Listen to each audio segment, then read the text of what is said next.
Estamos en una jornada realmente de mucha impartición y que Dios nos dé la capacidad de clasificar información, ¿no? Los que me conocen de hace años saben que es infaltable poner a consideración dos tipos de mentalidad. Mentalidad de bolsa, no sé cómo le suena a usted, pero bolsa es todo lo que recibo lo tiro adentro de una bolsa, luego nadie encuentra nada, y cuando nos hace falta la información no la tenemos. Sabemos que la tenemos, pero no la tenemos. Los que venimos de familias italianas, en la casa de un italiano nunca falta la pieza del fondo. La pieza del fondo es el lugar donde usted guarda todo lo que no quiere tirar, pero cuando lo busca nunca lo encuentra. Entonces hay que ir a comprar, donde se guarda por si acaso. En la mente italiana hay un por si acaso algún día. Pero hay tanto lío ahí al fondo. Entonces nosotros no somos mentalidad de bolsa. Nosotros tenemos mentalidad de biblioteca. Recibimos información, clasificamos, debemos de saber a dónde está lo que se dijo, por qué se dijo, y cuando los días vayan pasando, esta palabra que nos ha sido impartida a nuestro espíritu y que hemos recordado, tendrá aparición en el momento exacto, y estará allí para ser usada, ¿sí o sí? ¿Vio? ¿Estamos de acuerdo? Muy bien, yo gracias, apóstol Basilio, Esther, gracias a todos. Acá yo me paro y solo veo rostros amados, amigos tan queridos, que nombrarlos a todos, pero gracias por estar, gracias por este privilegio. Para nosotros es un profundo placer viajar. Por allí hacía años que la garganta no se me afectaba, pero el cambio de clima y los movimientos han sido duros. Así que usted levante la demanda porque si no yo voy a esforzar la voz. Entonces usted haga como que aunque sea es solidario con el mensaje, para que podamos terminar de expresar todo aquello que creemos que ha sido todo un sumar en el espíritu y que al pasar los días esto no quede en un CD ni en un DVD, sino que lo volvamos a oír para ser más nobles.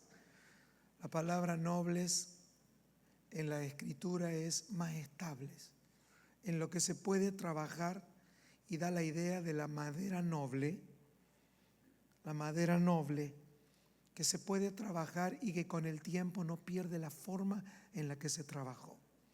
Por lo tanto, esa nobleza viene por nuestra colaboración, ¿sí? Muy bien. El primer día, solo para hacer un rápido y veloz y una veloz recorrida, como que se me quedó sin batería. Ok. El primer día hicimos énfasis sobre el tiempo. ¿Cuántos se acuerdan de eso? La importancia, algo que ya sabemos, pero que es clave volver a repetirlo. Tiempo, nuestro tiempo, el preciado botín del tiempo. Y si nosotros podemos administrar el tiempo desde la perspectiva eterna, no desde la perspectiva de la agenda. Vamos a poner porque todos te están mirando. Todos los ojos del mundo están sobre ti. Pero no te pongas nervioso. Está bien. Perdón, es la primera vez que de este iPad debe de estar pidiendo un recambio porque por primera vez se descargó en 2 horas. Así que va a ver que tiene más viaje misionero este iPad. El tiempo es lo que está como botín de guerra. Y cuando el tiempo está desde la perspectiva eterna, el tiempo es la manera con la que Cristo también es impartido a nuestras vidas y lo podemos dispensar. Debemos saber de que cada minuto debe de servir para aquello que en el diseño eterno de Dios. ¿Por qué necesitamos el tiempo administrado? Solo o reciba o escribe esta palabra: por la envergadura a lo que hemos sido nosotros participados. Esto tiene una envergadura, tiene una medida. Por lo tanto, necesitamos atención en el tiempo. En el segundo día hicimos el énfasis en la mente de Cristo, porque ese tiempo lo hemos de invertir en hacer algo, en desalojar información basura, toda la información acumulada que tenemos que no sirve. Debe de ser literalmente como se hace en la computadora: clic derecho, eliminar. Y si la computadora te pregunta: ¿en serio? Sí, quiero, en serio, sí. Porque eso nos pasa todo el tiempo. Cada vez que oímos una palabra, usted dice: sí, esa es la palabra, eso es lo que yo necesito para mi vida. Clic derecho, eliminar. Y te vuelve, y cuando sales allá afuera: ¿seguro? Sí, seguro, por segunda vez, seguro. Y luego hay que ir ahí al cesto de basura y lo quieres sacar y seguro, ¿no? Por tercera vez: sí, seguro. Dígale que está a su lado: seguro. Debemos de eliminar la información basura, porque la capacidad de lo que nos ha sido dado en la mente de Cristo necesita ser ubicada en nuestra vida. Tenemos demasiada información que no sirve. Entonces, cuando se nos habla de que debemos de sacar de nuestra cabeza las mentalidades que traemos, no es una cuestión emocional. Las mentalidades no es una cuestión emocional, es un asunto técnico. Anótelo, por favor. Es una cuestión es técnico. Yo necesito desalojar la memoria porque hay un asunto técnico. Voy a incorporar nueva memoria, voy a incorporar información espiritual. Por lo tanto, cuando nos dicen que debemos de perdonar, de soltar personas, que debemos de ir dejando las cosas que eran de niños, no es un asunto así: ay, como que todo hay que estar llorando. Dígale que está a su lado: es frío y es técnico. Cuando usted a la computadora le saca la información que no tiene, la computadora no dice: ay, ¿por qué? ¿Qué tienes conmigo? ¿Qué le pasa? ¿Te ofendiste? ¿Es que acaso ya no te sirvo? Todos esos rollos pertenecen al mundo natural, pero esto tiene aspectos técnicos. Los asuntos espirituales deben de cobrar en nosotros cierta altura de frialdad. Por eso ayer hablábamos de temperamentos. Si nosotros temperamentalizamos, esto no tiene nada que ver personal con nosotros. Cuando Jesús se enfrentó a Nicodemo, le dijo: Nicodemo, no es nada personal. Si no naces de nuevo, no tengo nada que hablar contigo. O sea, no lo tomes. Señor, no, así de frío. No es que hay que estar explicando. ¿Vio? Nosotros cada vez que queremos decir esto, tenemos que: mira que yo te amo. Y yo te digo esto porque te amo. Media hora diciéndonos que nos amamos. Ya, está listo. Después de habernos conocido tantos años, estamos aquí porque nos amamos. Ahora hay que ir, clic derecho, saca la basura. Y no es algo personal. No es algo personal. Es un asunto eterno. Jesús dijo: haz que pase de mí esta copa. No, Jesús, no va a pasar. No lo tomes personal. Soy tu padre, pero hay que ir. Es así de frío. Las personas que han tenido una experiencia de conocimiento en Cristo saben que nuestro Dios tiene amor frío. El amor de Dios muchas veces es amoroso. Y yo sé que hay gente que le encanta decir: oh, a mí el Señor me mima. ¿Está bien? Todos necesitamos pulmones en el alma. Todos lo necesitamos.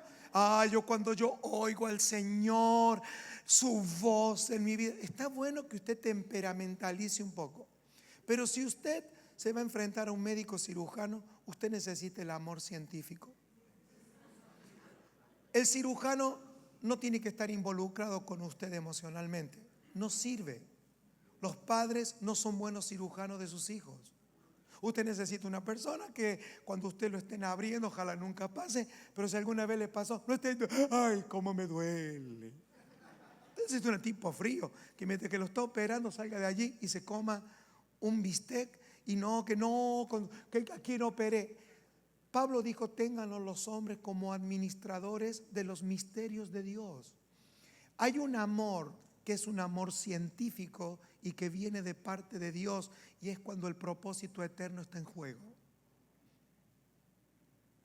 Y cuando el propósito eterno de Dios está en juego, por decirlo de alguna manera, en una generación, volvernos emocionales. Es que mira cómo me lo dijo, es que no hay tiempo. O sea, cuando tú estás en el Getsemaní, no tengo una Biblia para explicarte. Ya lo habíamos hablado esto en la eternidad. ¿En qué momento se escapó de la agenda? Hay que pasar. Y el que dijo Jesús: hágase tu voluntad. Y sí, de eso se trata. Después acá cuando vuelva hablamos. Pero allí hay un momento en que hay que tomar una determinación. Y yo sé que a nosotros nos duele y nos encantan las introducciones. Hermano, quiero hablar con usted. Y mire que lo amo, No hay tiempo. Y mira, una típica discusión en el matrimonio, o algo que se va a enfrentar en el matrimonio: hay que preparar el ambiente, hermano. Y media hora: mira que yo te quiero. Y mira, ya cuando se pasó, ya usted ya ni se acuerda qué es lo que quería decir. Dígale al que está a su lado: clic derecho, basura, ya nos amamos, no queremos. Como le dijo el marido a la mujer: yo te amo, cualquier novedad será notificada debidamente.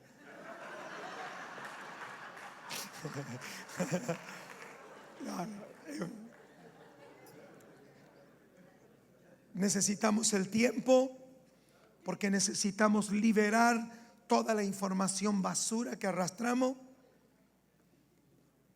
Y para eso, número 3, necesitamos que nuestra memoria esté absolutamente vaciada. Es interesante, y solo voy a dar este dato por si alguno de ustedes vuelve a oír el audio. Cuando la Biblia dice en Hechos 2 que vinieron como lenguas de fuego, eso que nosotros hemos mistificado por tantos años, uno tiene que entender lo que está interpretando Lucas cuando escribe eso. Esa palabra lengua de fuego significa que vino algo que los vació a todos de lo que tenían. Y esto no es un invento mío, esto está en las tipologías para una iglesia judía.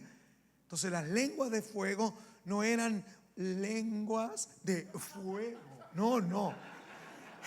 Es la manera con la que se interpretó lo que estaba sucediendo en Hechos 2. El Señor le dijo: quédense en Jerusalén. ¿A qué? A donde iban a ser vaciados. Literalmente todo fue vaciado. La lengua de fuego da la idea de meter algo para que sea limpiado como vaso y que no quede nada. Y desde ese nivel fueron llenos del Espíritu Santo. Por lo tanto, necesitamos ser vaciados en el sentido espiritual de toda la información basura que ya no les sirve. Hay demasiadas cosas que no necesitamos. Eso, número 3, a dónde nos va a posicionar y a dónde nos posiciona, aunque habría mucho para compartir con ustedes. Y es por eso que a veces usted va a ver que los oradores os traen libros o traen material, porque lo que no se puede decir puede de alguna manera esa información ser enriquecida. Eso ya tiene que ver con la conducta y disciplina de cada uno. Por eso es que se produce eso también, y escribimos y hablamos y ministramos, porque solamente en estos encuentros se nos disparan cosas que luego nosotros debemos de enriquecer en el Señor, cada uno de nosotros. El diagnóstico correcto es el asunto en el que queremos ver desde lo que venimos participando. Buen tiempo, cronos y kairos con calidad en los asuntos eternos nos van a hacer comprender que esa memoria, esa mente de Cristo instalada en nosotros nos va a dar un diagnóstico correcto. Siempre la base de un diagnóstico comienza en un punto. Va al médico y la pregunta es: ¿cuándo usted comenzó a sentir lo que sintió? ¿Cuándo? Y usted allí, ¿qué va a ejercer? La memoria. Por eso anoche cuando nos íbamos entre gritos y aplausos, era el tiempo correcto para terminar, pero quiero retomar el punto solo para seguir y hacer un enganche, porque esto nunca se termina. Si seguiríamos 5 días más, podríamos tener más luz, y cada uno de los oradores y otros que están aquí, que son ministros competentes de la palabra, podrían ir a todo lo dicho, sumando entendimiento. Pero anoche quedamos en ese punto. ¿Cuál es el punto de tu inicio? ¿Cuál es el diagnóstico que tú tienes en cuanto al propósito eterno? O sea, ¿cómo tú crees que fuiste insertado al propósito eterno? Entonces ese punto varía en las personas. Si nosotros no tenemos un mismo punto de inicio, no podremos nunca tener un final juntos. O sea, esta inserción al propósito eterno de Dios, a la hora de manifestarlo, lo que nosotros le llamamos, ¿por qué hay tanta división? ¿Por qué somos tan diferentes? ¿Por qué más que amarnos casi nos soportamos nada más entre nosotros? Es porque hay un error hay una diferencia de diagnóstico. Y si el diagnóstico está equivocado, todo lo que viene detrás será equivocado y afectará por lo menos en el tiempo. Y ninguno de nosotros tenemos el derecho de robarnos el tiempo. No tenemos el derecho de molestar a la gente. En Argentina usamos una palabra, por si hay algún argentino: usted y yo no tenemos el derecho a embromarnos la vida, a frenarnos. Nosotros tenemos que ser elementos de aceleración, de rapidez. Por eso colaboramos. No colaboramos haciendo lo que me dicen, colaboramos haciendo aquello para lo que fui predestinado y que por el Espíritu pude identificar. No colaboro haciendo toda la vida lo que me mandan. Colaboro cuando hay un descubrimiento, una revelación. Ahora bien, si entre nosotros hay diferencia de que todo esto comenzó, como lo dijimos anoche, algunos creen que esto comenzó, algunos decimos, porque yo nací en un hogar cristiano. Entonces ni siquiera sabemos bien a dónde comenzó. Porque decimos esta palabra: yo nací de cuna cristiana. Y la cuna era cristiana, lo que estaba adentro no se sabe muy bien, pero todavía no lo logramos identificar. ¿Nunca oyeron esa expresión? ¿De cuna cristiana? En la cuna porque se la había regalado un hermano, pero allá adentro solo Dios sabe lo que hay. Entonces, acá manejamos un asunto de diagnóstico. Y yo creo que en esta etapa, en el desarrollo del propósito eterno, debemos de, como generación, pararnos unos momentos y tener el diagnóstico correcto. ¿Cuándo esto comenzó? Y acá viene una mudanza. Creemos en el Señor que esto no comenzó el día que usted levantó una mano. Esto no comenzó el día que un pastor y un predicador que te lo ha vivido cobrando por 20 años, mira que yo te traje al Señor. Si hay una frase manipuladora en los ámbitos cristianos, es esa maldita expresión: yo te traje al Señor. Yo he curado a algunos de eso con algunas ciertas frases. Digo, muéstrame la llaga, hermano. Yo te gané para el Señor. ¿Qué va a ganar usted? Usted no puede ganar un piojo en su vida. ¿Qué va a ganar? ¿Qué va a ganar una hormiga? A ver, si usted quiere ganar a una persona, haga una prueba. Fabríquese una hormiga, a ver si puede. No puede ni fabricar una hormiga. ¿Qué va a ganar usted? Pero como elemento de manipulación, ¿cómo te vas a ir de la iglesia si yo te gané para el Señor? Y cuando se juntan dos personas que no piensan, ¿sabe lo que tiene? Nada. Y si tienes dos personas que piensan iguales, una no está pensando.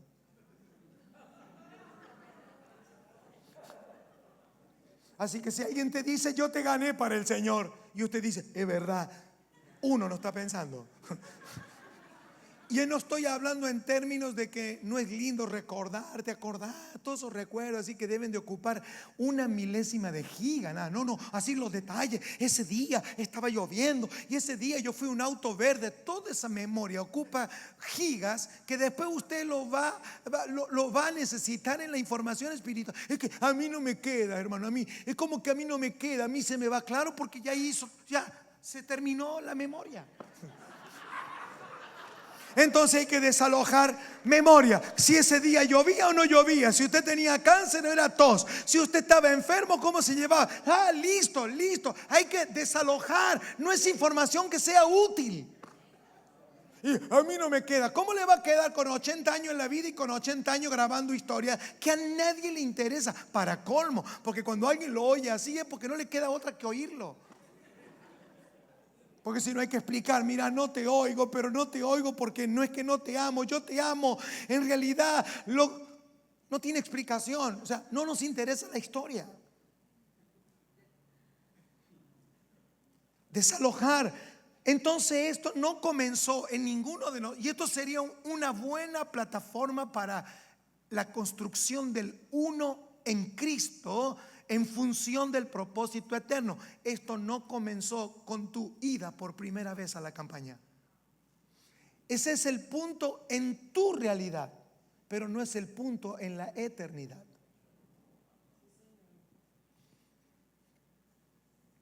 Por lo tanto, no deja de ser importante para ti. Nunca dejará de ser importante el primer día, la primera vez. Es que probablemente nunca te saques de tu cabeza quién fue la persona que te predicó por primera vez. Y si algún día quieres tener una expresión de honra, es maravilloso. No estamos aquí criticando eso, estamos queriendo tener conversaciones más superadoras. Porque estamos hablando del propósito eterno de Dios. No estamos hablando de que qué bueno el propósito eterno. Por lo tanto, esto no comenzó ni con tu cáncer sanado, ni esto comenzó con tu borrachera, ni esto comenzó cuando dejaste de ser una persona que vivía mal. Esto comenzó en el eterno propósito de Dios. Por lo tanto, allí es a donde comienza a tener significado, porque una buena noticia solo encuentra dimensión cuando hay una mala noticia. Y esto lo hemos hablado muchas veces y yo quiero volver a recalcarlo por si hubiera alguno con quien nunca tuve el privilegio de compartirlo. Casi tengo una deuda generacional. Si nosotros manejamos diferentes malas noticias, por lo tanto manejaremos diferentes buenas noticias. Una buena noticia es proporcional a la mala. Voy a repetir eso. Una buena noticia es proporcional a la mala. Por lo tanto, cuando Pablo habla de mi evangelio, no es porque Pablo se había, y ya eso se explicó y no lo voy a volver a explicar y fue explicado tan lindo que lo puedo arruinar. Solamente me quiero quedar con esa palabra, mi evangelio. La palabra mi buenas nuevas están basadas en una noticia diferente a la que otros manejan. Porque usted siempre va a esperar una buena noticia dentro de un marco, dentro de un cuadro. Si usted lleva su carro al mecánico porque no anda, usted va a ir al mecánico y usted va a esperar del mecánico una noticia. Y dependiendo la cara que tenga el mecánico, es la noticia que usted sabe que va a recibir. Usted va al mecánico, deja su auto y usted va al mecánico y le pregunta cómo está el auto. Y depende, ¿no es cierto? Si el mecánico le hace, usted ya sabe que eso es caro. Ahora, el manejo de las buenas y de las malas noticias es cotidiano. Si usted ha visto alguna vez en la puerta de una sala de terapia intensiva, todos los familiares esperando la información de un paciente, ¿han visto eso? ¿Qué está haciendo todo el mundo allá afuera? Gente que usted ni siquiera conoce, está esperando que aparezca el médico de allá adentro con una noticia. Y la cara del médico, esperando que no se equivoque de dar los informes, empiezan a decir cosas como esta: mire, su familiar está en las manos de Dios. No, o sea, no hay peor cosa que usted escuche en un hospital que el médico te diga, su familiar está en la mano de Dios. Acá en la iglesia suena bárbaro, en un hospital no. Como dijo la viejita, tan mal está. Claro, porque nosotros estamos acá y le decimos, usted está en las manos de Dios. ¡Woo! Si te lo dice es un piloto de avión a 10.000 metros de altura. Es la misma palabra, es la misma teología. Lo que cambió es el trasfondo de la noticia. Si el médico comienza a ver tu examen y dice,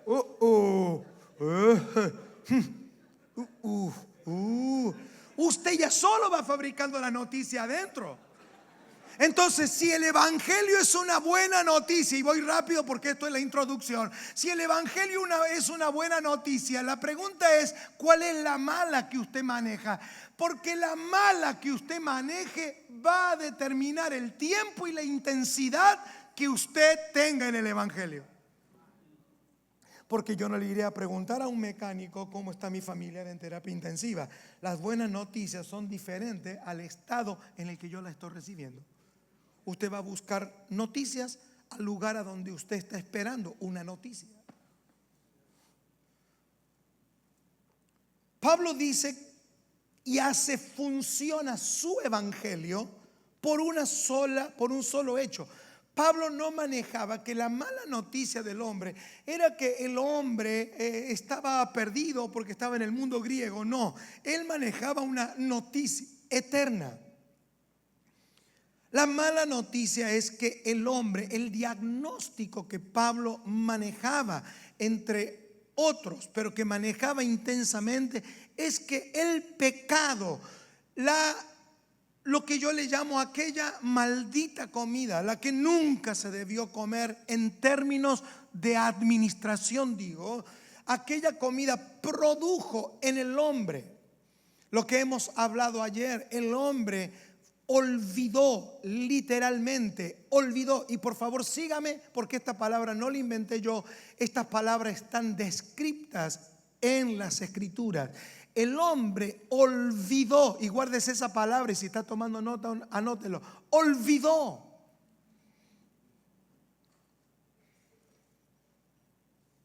Y ese era el diagnóstico.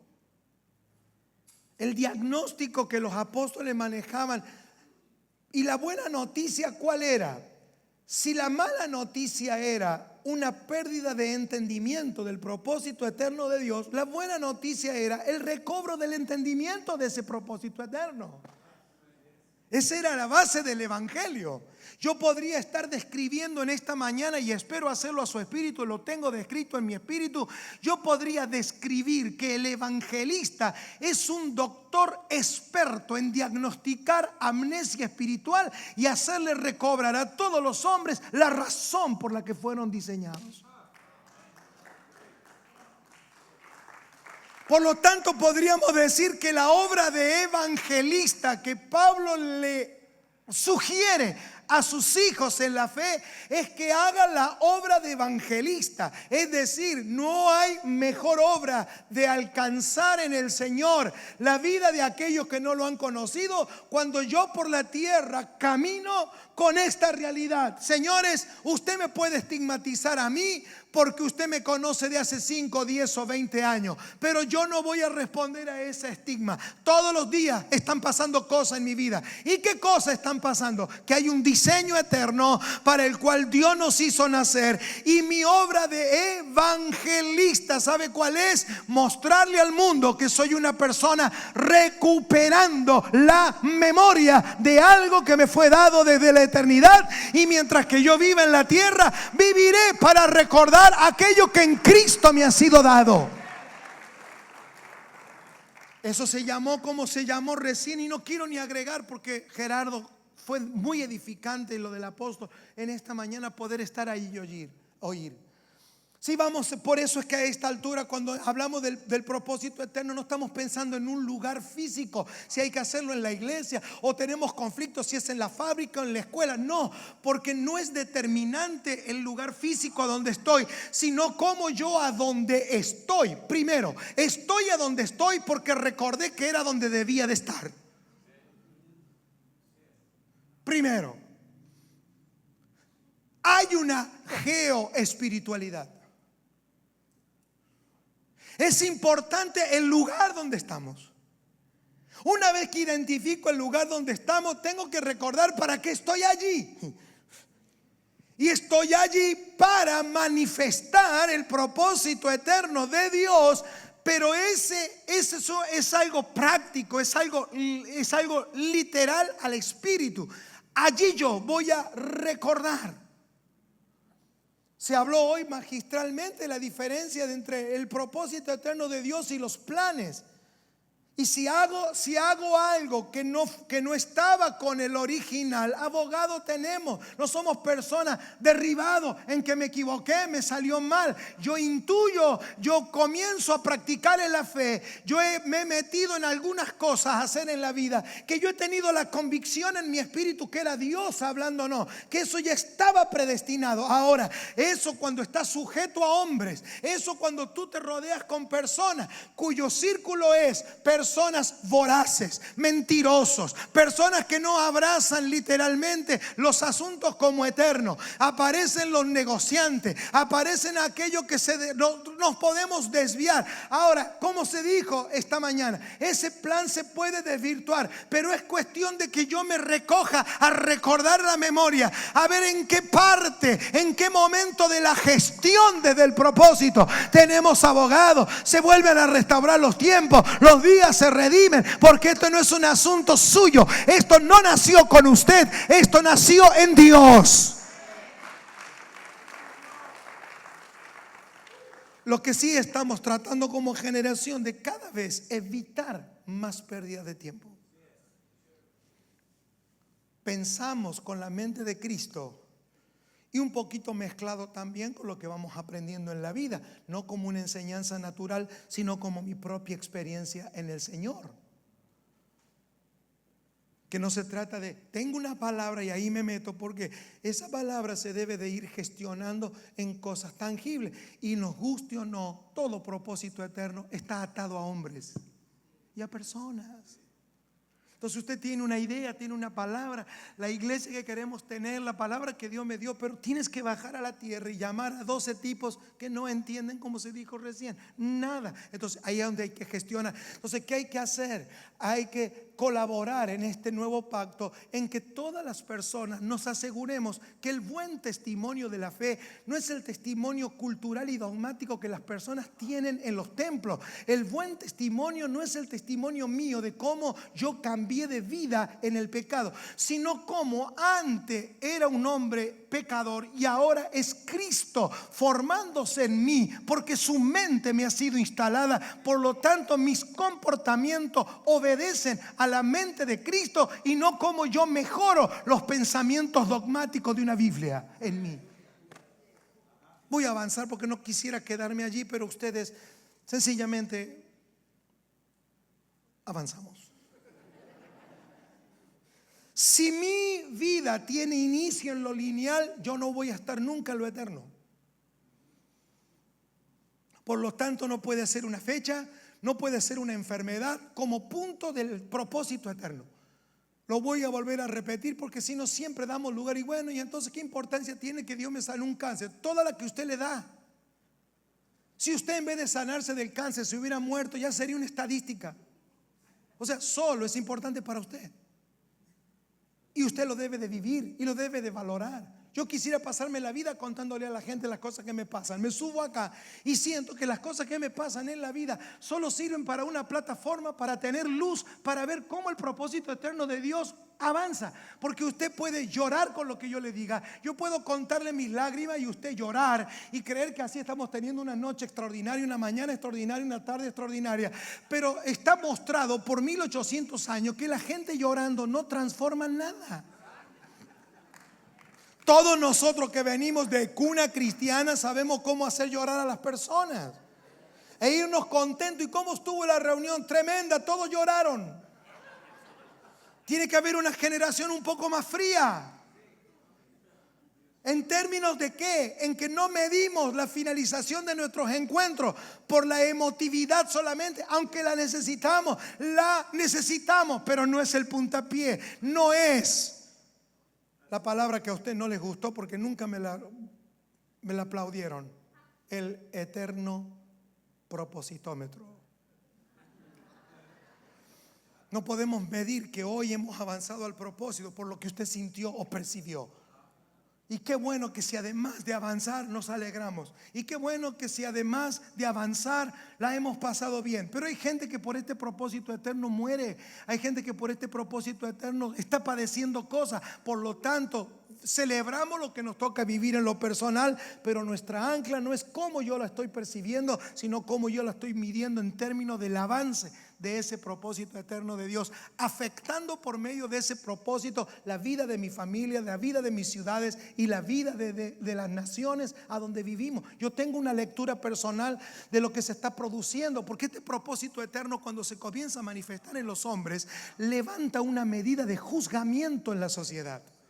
Usted tiene más personas viviendo en el propósito eterno, usted levanta una medida de juicio. Usted le da a Dios un metro de algo, que es un metro de su propósito manifestado. Ve, yo puedo vivir en Argentina y decirle a cualquiera de ustedes: cuando yo llegue a Argentina, por favor te pido que me compres un metro de cable. Le doy las especificaciones. ¿Y sabe una cosa? ¿Por qué usted puede comprar un metro de algo? Porque alguien dijo que un metro es un metro, y un metro no se discute.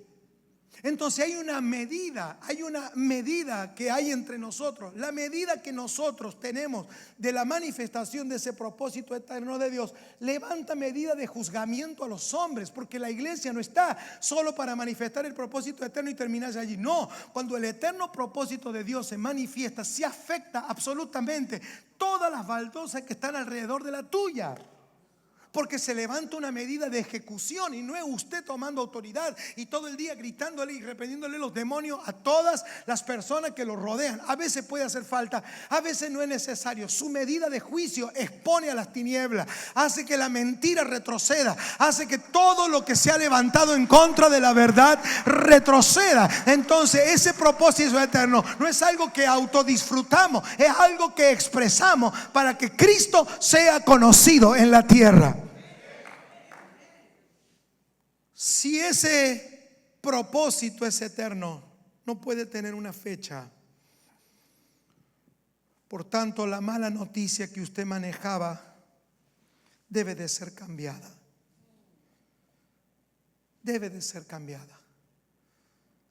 Por lo menos debe de ser destronada como ídolo en nuestra forma de pensar. ¿Cómo yo llegué al Señor? No cómo usted conoció al Señor, sino cómo Dios lo conoció a usted y a mí desde la eternidad. Haríamos un gran avance generacional si todos manejáramos la misma mala noticia, porque eso nos daría una misma buena noticia. Muchas personas dicen: ¿por qué las personas tienen cierta experiencia con el Señor y luego se apartan? Esa palabra que si lo ponemos a discutir, casi ninguna de esas palabras son aceptables, pero es lo que entendemos. ¿Por qué no? ¿Por qué no se emocionan? ¿Por qué no se amplían? ¿Y por qué la gente no tiene hambre? Porque también hay que entender que la manera en la que el evangelio se expuso fue mentiroso, porque no fue pleno, no fue completo. La Biblia fue tan claro cuando nos hablaba de la parábola de la moneda perdida. No era la parábola de la basura perdida, era una moneda perdida. Y si usted pierde un billete de $100 a las 8 de la mañana y lo encuentra a las 10 de la noche, serán siendo $100. O sea, la idea es que nunca Dios quitó el valor que había en el hombre en términos de su propósito eterno. Estaba perdido, no estaba devaluado. Usted estaba fuera de circulación, pero usted no estaba devaluado. Usted no era una basura, no era una cosa tirada. En el momento que usted fue puesto en el propósito eterno, usted siguió valiendo lo mismo que siempre va. Dios a usted lo salva, porque para Él nunca se devaluó. Usted fue devaluado para la religión, usted fue devaluado para los predicadores, pero Dios nunca lo devaluó a usted. Por eso su amor es eterno, porque la evaluación de nuestro diseño es eterno. Usted se pierde $100 a la mañana y lo encuentra a la tarde y dice, no, estaba perdido, no sirve más. Y lo lleva a hacer un curso al banco y que le enseñen de nuevo. No, porque su valor está implícito, está impreso en su realidad.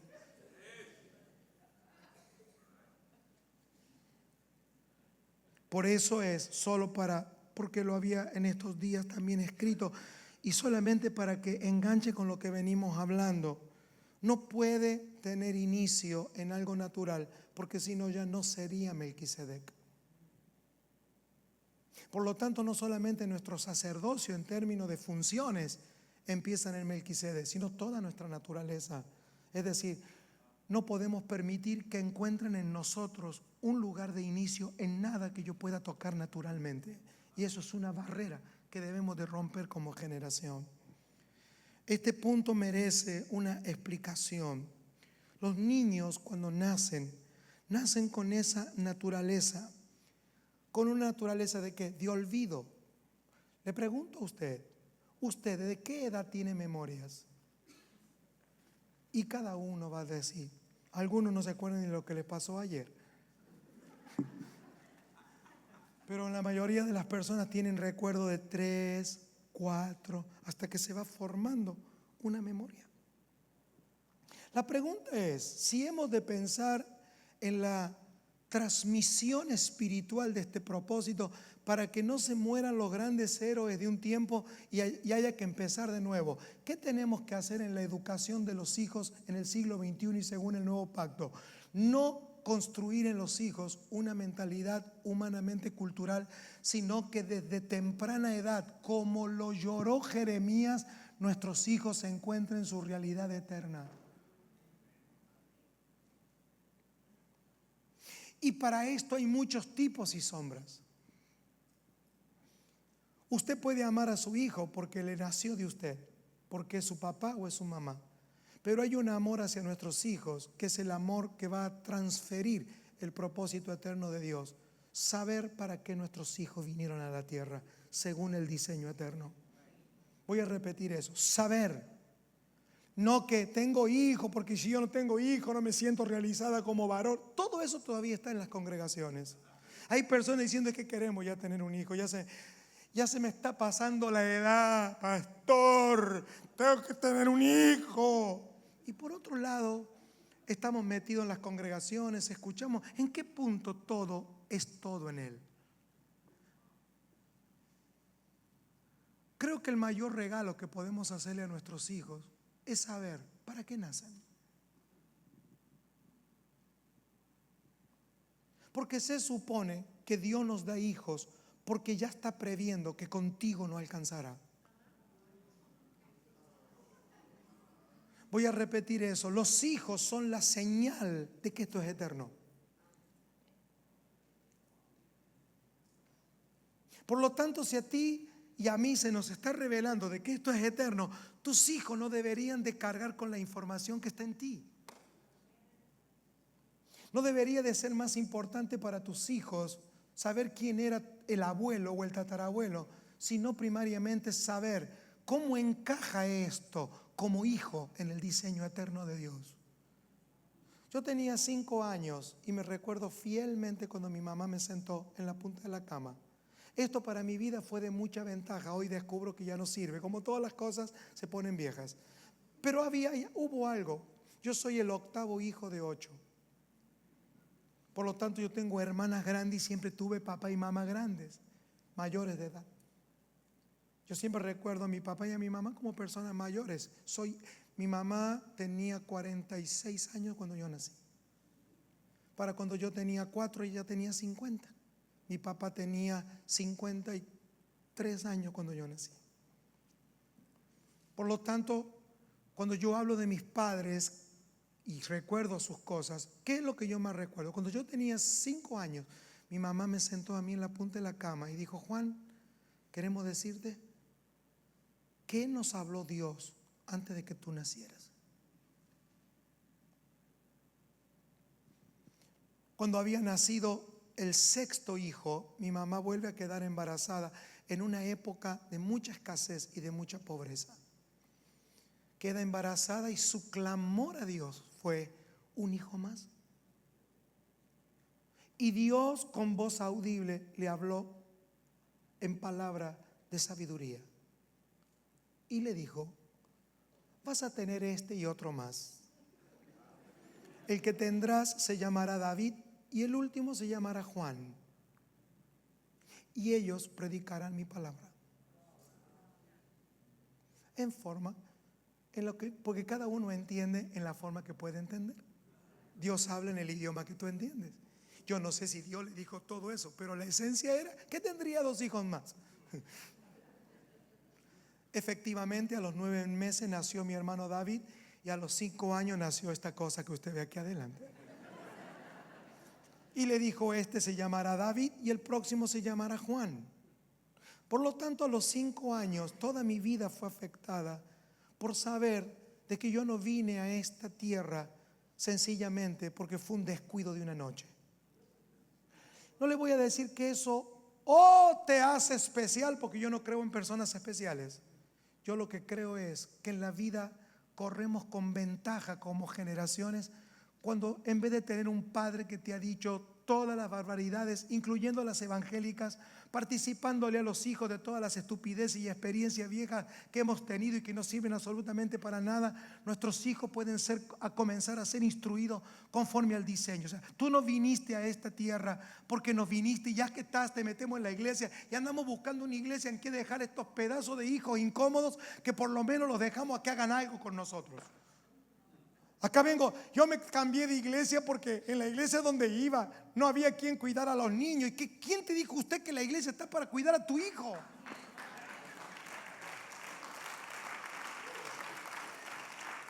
Todos los días escucho esas tonterías y que me escuchen por internet. A veces decimos: ¿por qué la iglesia no avanza? Porque la iglesia está cargada de cosas de que Dios no le asignó. Dios no le asignó a la iglesia educar a tu hijo. Dios no le dio a la iglesia el poder de casarte a ti por la iglesia. Dios no le dio a la iglesia el poder de que tu matrimonio sea genial. La iglesia es una institución ágil, viva, a donde primero se resuelven los asuntos en Cristo, en el propósito eterno. Y cuando llegamos a la iglesia, llegamos como una bola de soluciones y no una bola de problemas. Porque la iglesia no es otra cosa que eso en Cristo. Se supone que usted molesta hasta los 2 años en una congregación, pero no puede ser pastor y ser el primer molesto de la congregación. O sea, que nadie te soporta. Y acá estoy, ayúdenme, que no sé qué. No, porque se supone que esta estructura de la que se nos habló recién debe de ser ágil, debe ser dinámica, debe de ser atlética. Y hacemos un gran aporte a la iglesia, y no me quiero salir del tema, cuando los padres, antes de dar a luz, sabemos a qué vienen los hijos. En las sombras eso ya sucedía. Usted puede discutirle a Sansón todo lo que usted quiera, que Sansón era esto, era aquello, pero el tipo fue sellado. Tú naciste para terminar con los filisteos. Se terminó.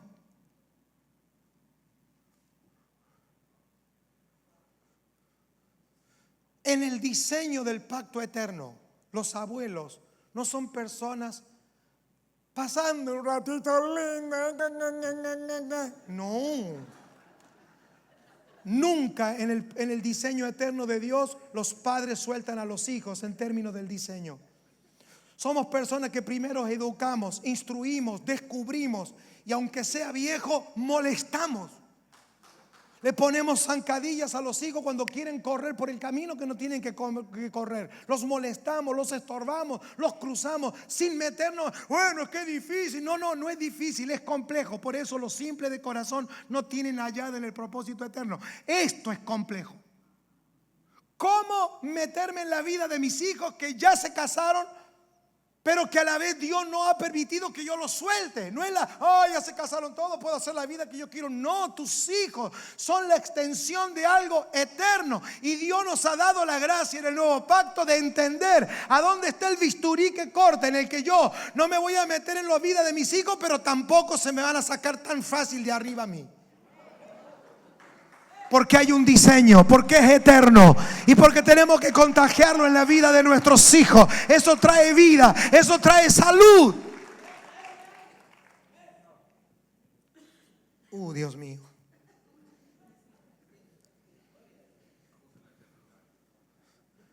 Los días eternos, ¿no? Ahora, ¿qué pasa cuando esta vida de entender el propósito eterno de Dios y de comprometernos con este propósito eterno de Dios, que es un compromiso público? Dígalo conmigo, es público. Nosotros somos llamados ministros porque nuestra ascendencia en el mundo de Dios es público. Nosotros somos funcionarios públicos.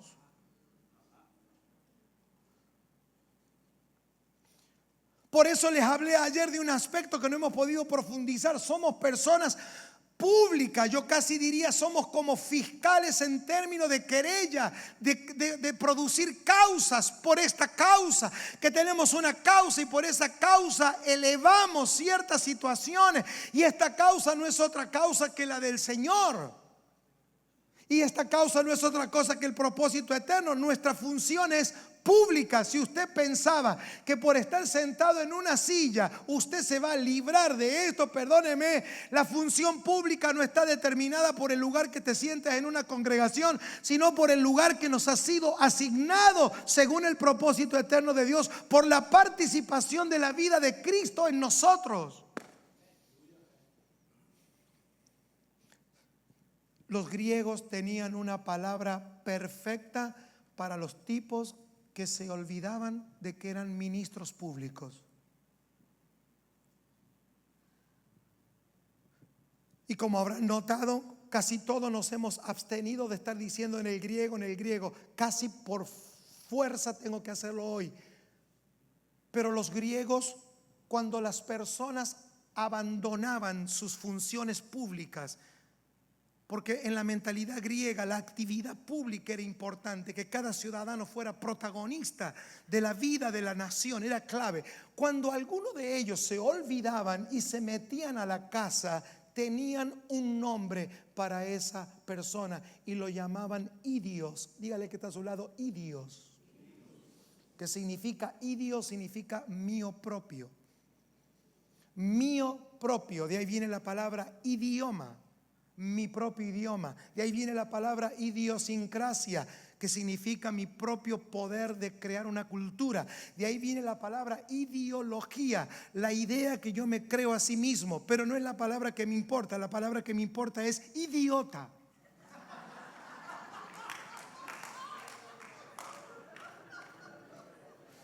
Los griegos le llamaban a las personas que se olvidaban de su responsabilidad pública, es un idiota. Por lo tanto, cuando a usted y a mí, lo estoy hablando en griego, no lo tome personal, no lo tome personal. Yo lo amo, yo lo amo, yo lo amo, no lo tome personal, no lo tome personal. Todo está fríamente calculado.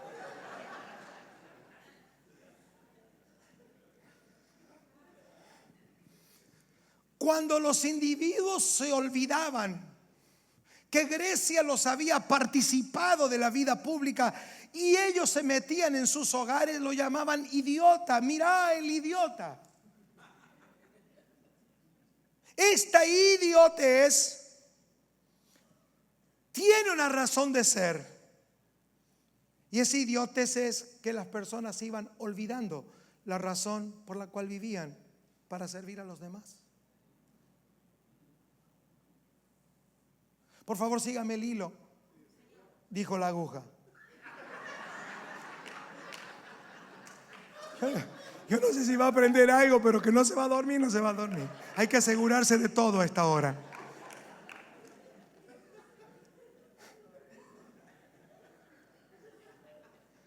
El idiota es aquel que olvida su labor de ministro, que olvida su lugar de actividad pública, que le empieza a entrar a esto. No, yo creo que ya es tiempo de recogerme a mi casa, a estar más tranquilo. Yo creo que he vivido una vida muy intensa. Empiezan a pensar en la jubilación. ¿No te parece, viejo, que ya es hora que dejemos esto? Esto ya no es para nosotros. En griego se dice idiota.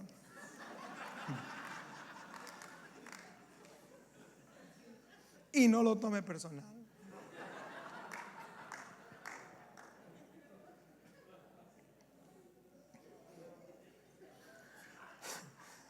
Porque fíjese, yo me gustaría tener horas para decir que esto es cierto y está escrito, pero usted sígame la onda que cuando lo vuelva a oír, esa acción de olvidarse de la función pública, esa acción de irse olvidando de que somos ministros y que nos vamos encapsulando, que es la actividad que se produce en el ser humano cuando le llamamos, ¿por qué ese ministro o ese pastor se quedó en el tiempo? ¿Por qué venía tan bien y se quedó en el tiempo? Te lo acabo de decir.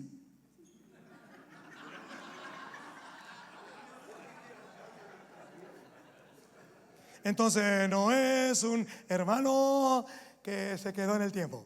Eso, ¿sabe quién dice eso? Los que no tienen comportamiento varonil. Es que el hermano es como que se quedó. No, se idiotizó, alejándose de la función pública de ser un personaje protagónico en la construcción del diseño eterno de Dios. ¿Qué? ¿Qué está pasando? ¿Por qué hay que levantar la mano? ¿Y por qué ahora los apostólicos? ¿Y por qué los profetas? ¿Qué? ¿Dónde me quedé? En el ombligo. Y este es el discurso. Es que yo ya pasé por tantas cosas que yo ya le tengo miedo a todo. Porque cuando vinieron los predicadores de allá, no sé qué me hicieron. Cuando vinieron, no le ponga nombre así como, oh, no, se idiotizó. ¿Y quién alguna vez no ha tenido una idiotitis aguda, aunque sea unos días, verdad? O a usted nunca le agarró así como que yo ya no sé más qué hacer. Bienvenido al club. Así que qué maravilloso que estén los matrimonios aquí, porque cuando tu marido comienza a decir, viejo, ¿con quién comiste? Porque me parece que te contagiaste y te agarró idiotitis aguda. Yo ya no sé si el domingo voy a ir a la reunión, porque la verdad es que todo me cae mal. Y usted le trata de buscar un demonio. Y usted le trata de buscarle qué ayuno y oración hago para salvar a mi familia. No, no, no, haga el diagnóstico justo. Vagancia por idiotez.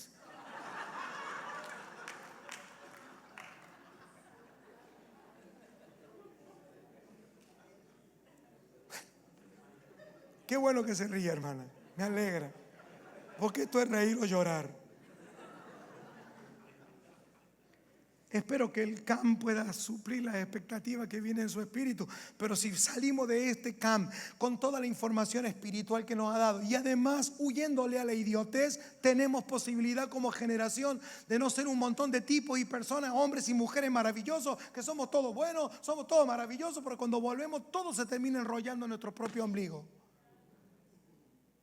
Y creo que eso ya se rompió entre nosotros, solo lo decimos porque hay que cumplir con el protocolo. Esto pasó en Adán. Esa palabra se escribe así en la Biblia: lantano. Idios lantano.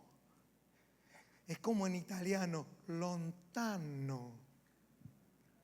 Piano piano se va lontano.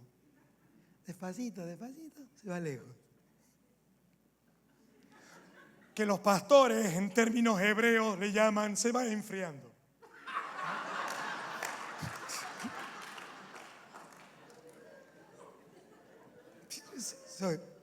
Eso tiene un nombre. Por eso leyendo lo cual podemos entender.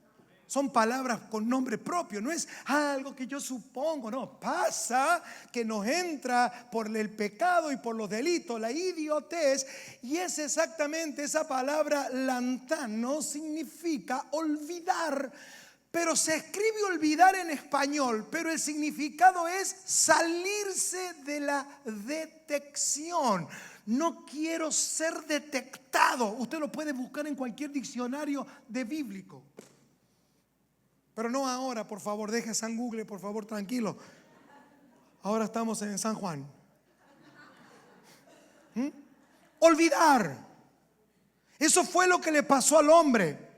Y lo dijimos rápidamente el otro día, no me olvidé, pero lo vamos a traer a memoria. Cuando el hombre debe de ser buscado por Dios, en términos de que el pobre escritor de Génesis tuvo que decirlo, lo que pasó en el hombre es que el hombre se fue al lantano, se apartó, no quiso estar dentro de lo que Dios controlaba. Esa es la palabra, olvidar, que traducido es escapar. Olvidar en la Biblia es escapar. Ese escape es la palabra escapar. Es por eso que las personas, cuando están en una crisis o en alguna situación, la primera reacción e incorporación que el ser humano tiene adentro es escapar. Aunque esto justifique escapar o no, siempre el sentido de huir es el sentido del ser humano por el cual debemos de tratar en esta vida apostólica y en el nuevo pacto. Tratar con este síndrome. Cuando el hombre comió de lo que nunca debió comer, lo que se incorporó en él es la separación, es salirse de la función eterna, escapando y escapando para no ser detectado. Esto explicaría todo lo que pasa dentro de las congregaciones. No minimizar cuando una persona deja de congregarse. Y usted dice, antes dejó de venir los domingos, dejó de venir los viernes, y no tenemos un diagnóstico muy espiritual para eso. Vamos, lo visitamos, le preguntamos, ¿y cómo está? No, y ahí estoy, hermano. Y es un diagnóstico medio de campestre, así, con curas medias mágicas, así como cuando a usted le pasa algo y nunca falta una tía que le dice, tómate esto, tómate lo otro, tómate esto, tómate lo otro. Y usted le sigue doliendo todo, nada más que ahora con diarrea. Me sigue doliendo todo, más diarrea. Porque para eso sí somos obedientes. Y ponete esto, porque mi abuela me ponía lo otro. Usted cuando termina con todos los dolores y diciendo, uy, uy, uy, uy, uy, uy.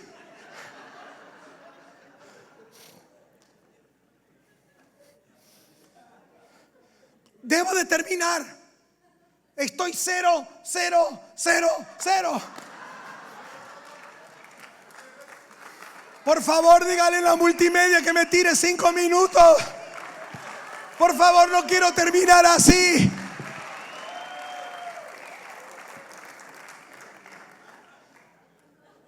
Hemos sido rápidos, pero todo ha tenido un progreso. Estoy sujeto a las palabras que he tratado de escribir dentro de lo que hasta donde me da el cerebro. Tampoco pidan mucho. Pero estamos encontrando el diagnóstico. El diagnóstico es que el hombre comió de algo que lo incorporó con una mentalidad de escapar, de salir. Por eso toda la Biblia está llena de escape, de las buenas y de las buenas. Depende. Esta palabra está en todas las escrituras. En la Septuaginta lo pusieron cada vez que había un movimiento de salida. La palabra es olvidar. Es escapar. Esto explicaría por qué las personas ante la crisis escapan, porque es un mecanismo incorporado. Y en términos del propósito eterno de Dios, muchas veces se da que en el momento que nadie debería de moverse, estas cosas retrasan el propósito porque alguien se escapa que nunca debió escaparse. ¡Justo!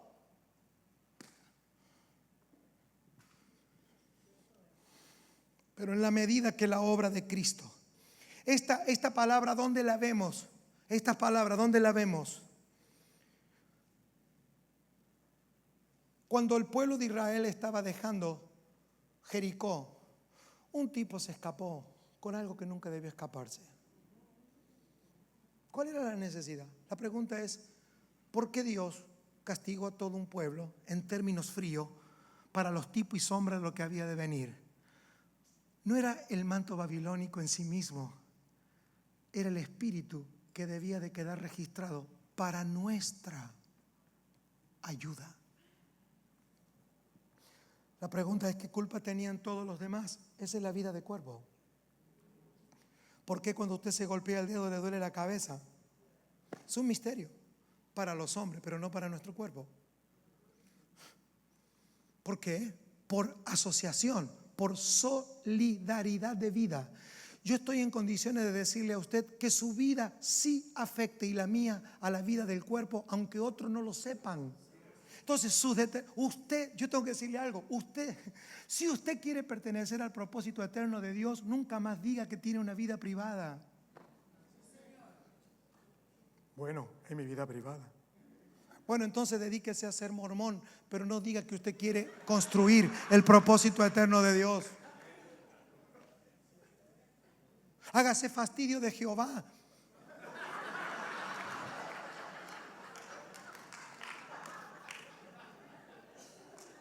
Haga lo que quiera, pero no diga que usted quiere edificar propósito eterno.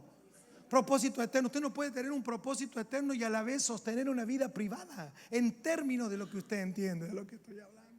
Alguna vez yo fui a su casa a preguntarle de su vida, jamás lo haría.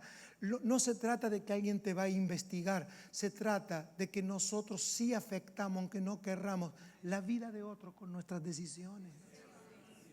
Porque esa es la vida del cuerpo. Las afectamos, ¿por qué? Porque el Espíritu nos va trayendo a la memoria de que somos un cuerpo en Cristo y que en ese cuerpo, por ese efecto del cuerpo, yo no puedo hacer lo que yo quiero, porque aunque nadie me vio, Dios sí lo vio y afecta el cuerpo. ¿Y por qué Dios le llama la atención a Josué? Porque es un delito. Josué, deberías de haber sabido lo que pasa. ¿Por qué? Porque eras la cabeza. En términos que se podían ilustrar. Hoy la ventaja que tenemos es que la cabeza es Cristo, y cuando Cristo detecta esos mantos, cuando Cristo detecta ese comportamiento, ahí es donde Pablo como apóstol dice: oro al que el Dios de paz os santifique por completo, espiritual mi cuerpo. Eso no tiene que ver con tu vida privada, eso tiene que ver con la vida corporativa, porque en la medida que somos santificados, que es el entendimiento que vamos teniendo cuando vamos recobrando la memoria, lo que se produce es vida corporativa. No es que a ti te va a ir genial, es que afectamos la vida del cuerpo. Voy terminando, si me puede acompañar la música. No estoy terminando, pero voy a terminar. No solamente se dio en el manto babilónico. ¿Qué hizo Jonás? Que lamentablemente el pobre Jonás lo hemos quemado tanto en la escuelita dominical que ya nadie lo quiere ni siquiera ni nombrar. Pero nosotros no lo nombramos para ir a predicar la historia de Jonás, pero Jonás mostró el espíritu del escape. No sé si para usted es importante Jonás, pero para mí es importante porque no estaba en juego algo personal. Jonás con su escape estaba dañando naciones.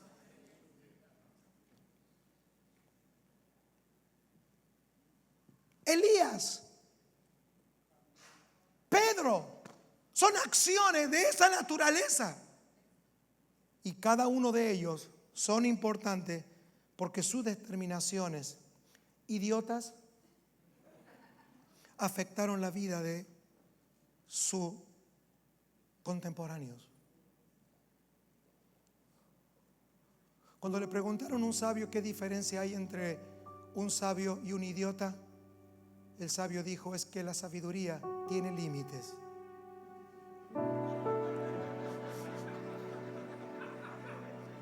¿Qué diferencia hay entre un sabio y un idiota? Que la sabiduría tiene límites. La idiotez no. La idiotez no tiene límites.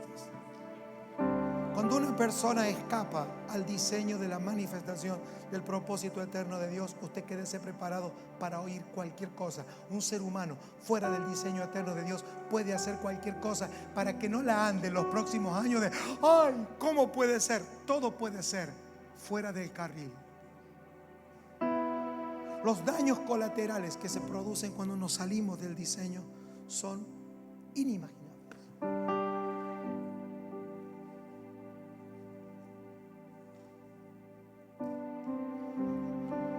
Pero el Señor vino y nos mostró un prototipo en la tierra. El Señor no se escapó, sino que todo lo contrario. Y acá donde cobra sentido en mi espíritu la palabra apóstol, que Cristo como apóstol, porque apóstol es absolutamente todo lo contrario a olvidarse y a escapar. Porque apóstol significa no el que escapa, sino el enviado. Y acá se presenta la contradicción y la lucha entre los reinos, entre la naturaleza del primero y del postrer, que mientras que uno escapa, el otro va en búsqueda de encontrarse en su generación con el diseño de Dios para sus días. Esa es la vida apostólica. Por eso cuando Agabo apareció haciendo todo lo que hizo proféticamente, alguna vez Agabo estuvo bien, pero alguna vez lo picó este error. Y tuvo que encontrarse en una lucha entre titanes, apóstol y profeta, a donde debía de prevalecer: o si escapo o si voy. Ese es el punto de inflexión en la vida del Espíritu.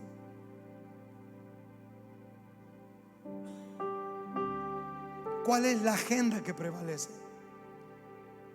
Y Pablo tiene que usar una palabra: ligado yo en el Espíritu. No ligado yo a la profecía que me dieron, al Espíritu. Y ahí la palabra ligado tiene que ver con la ligadura del cuerpo. Ahí la palabra ligado en el Espíritu es: yo no me estoy moviendo por mi propio lantano, yo me estoy moviendo por el cuerpo. Ligado, ligadura, ligamentos.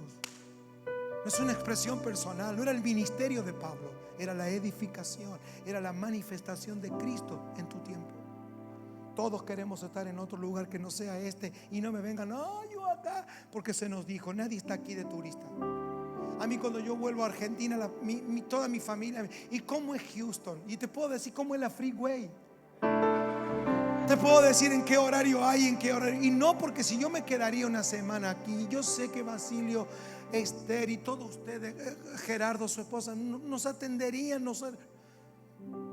Estoy diciendo algo: no la estamos aquí para solamente pasarla bien. Lo que nos mueve es una ligadura en el Espíritu. Y aunque no sepamos del todo hacerlo muy bien, hay una ligadura que nos hace estar donde debemos de estar para producir aquello. El Señor vino, dice que dejando de ser de forma de Dios, es el único que se escapó de un estado de gloria. ¿Qué es lo peor que le puede pasar a un Dios? Hacerse hombre. Si usted es Dios y te dicen: te hago hombre, ¿cómo suena? Pero en el sentido espiritual del propósito eterno, siendo Dios, se hizo hombre. No le escapó al ser encapsulado y metido en el ser humano, porque al final, hasta el Cristo preexistente debió humillarse hasta lo sumo a entender de que este propósito eterno incluía al hombre. Entonces el planteamiento es: ¿de qué te sirve ser el Cristo preexistente si no participas del propósito eterno? Voy a repetirlo: ¿de qué te sirve ser el Cristo preexistente, pasar la barba en el cielo, pero nunca intervienes en el diseño del propósito eterno? Porque aunque no lo sepamos con toda la luz, algo tiene que ver con esta tierra. Hay una geoespiritualidad en este planeta, y aquí fue a donde Él vino a estar entre los hombres.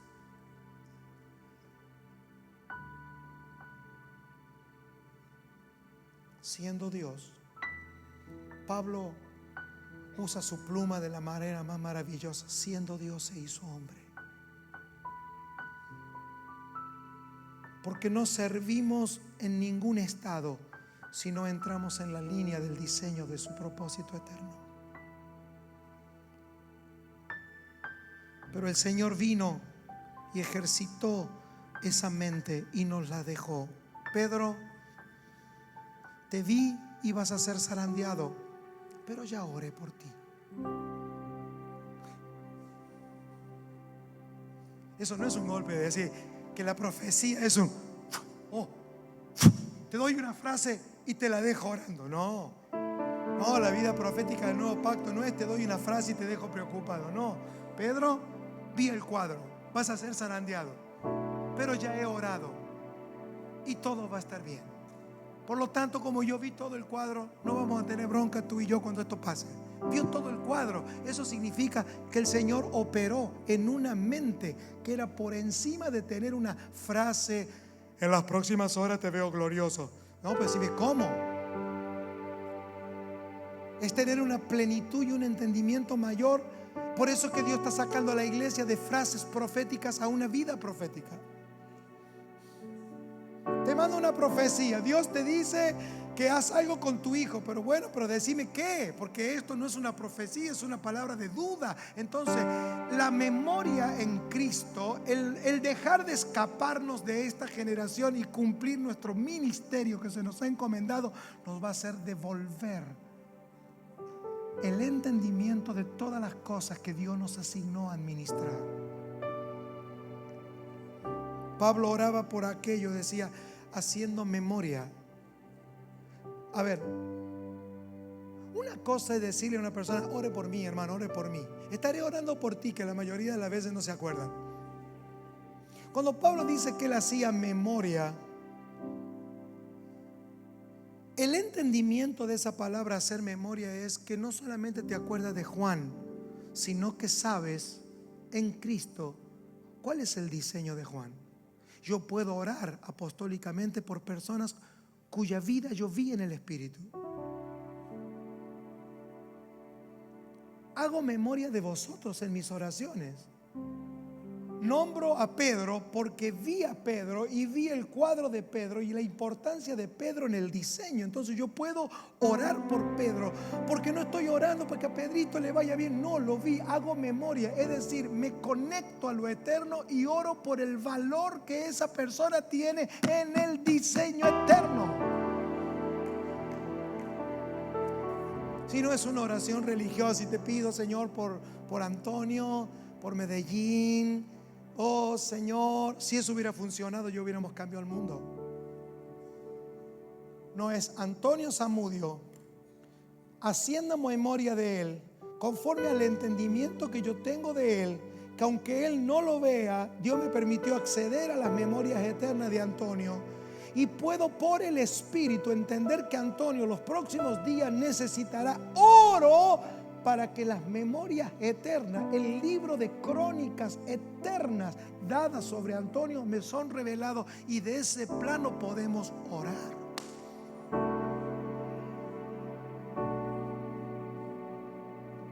O sea, si usted no me ve a mí ni yo lo veo a usted, nuestras oraciones son una práctica religiosa que no nos avanzarán en el propósito.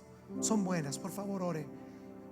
No importa si usted no se acuerda cómo me llamo yo, ore por mí, como se acuerde.